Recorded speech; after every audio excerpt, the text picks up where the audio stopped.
18 বছরের যুবককে নিরাপত্তা ভেঙে খেলোয়াড়দের নিরাপত্তা বিঘ্নিত করার অভিযোগ।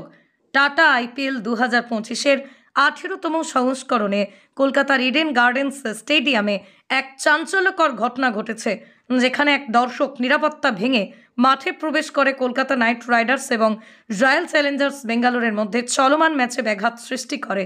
ঘটনাটি ঘটে 23শে মার্চ রাত প্রায় 10:27 যখন পূর্ব বর্ধমান জেলার বাসিন্দা মহাদেব পাখিরার পুত্র ঋতুপর্ণ পাখিরা বয়স 18 জি ব্লকের কাছে বেড়া টপকে ডিউটিরত পুলিশ কর্মীদের উপর শারীরিক বল প্রয়োগ করে মাঠে প্রবেশ করে।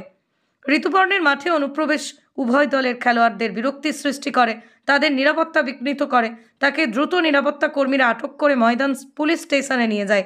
ময়দান পিএস-এর সাব ইন্সপেক্টর ইউ আলীর শতপ্রণোদিত অভিযোগের ভিত্তিতে ঋতুপর্ণ পাখিরার বিরুদ্ধে ভারতীয় ন্যায় সংহিতা বিএনএস-এর ধারা 132, 329(3) এবং 125 মোতাবেক মামলা দায়ের করা হয়েছে। অভিযুক্তকে গ্রেপ্তার করে পুলিশ কাস্টাডির আবেদন সহ আদালতে উপস্থাপন করা হয়েছে। ঘটনাটির তদন্ত চলমান। এই ঘটনায় উচ্চ প্রোফাইল ম্যাচগুলোর সময় স্টেডিয়ামে নিরাপত্তা নিয়ে উদ্বেগ তৈরি হয়েছে, যা কর্তৃপক্ষকে নিরাপত্তা প্রোটোকল পর্যালোচনা করতে বাধ্য করেছে। খবরটি ভালো লাগলে আমাদের চ্যানেলটি ফলো, খবরটি শেয়ার করে পাশে থাকবেন।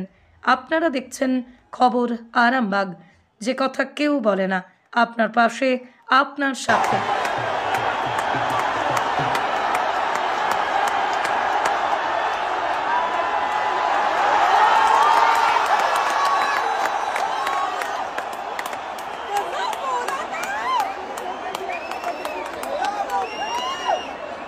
নার্সিং হোম, এখানে অভিজ্ঞ ডাক্তার দ্বারা normal, caesar, high risk pregnancy, delivery সহ সমস্ত অপারেশন সুলভে করা হয়।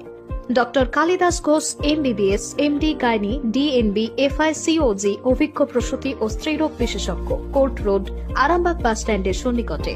যোগাযোগ নম্বর 7384893374 অথবা 9153144650 অথবা 7001653381।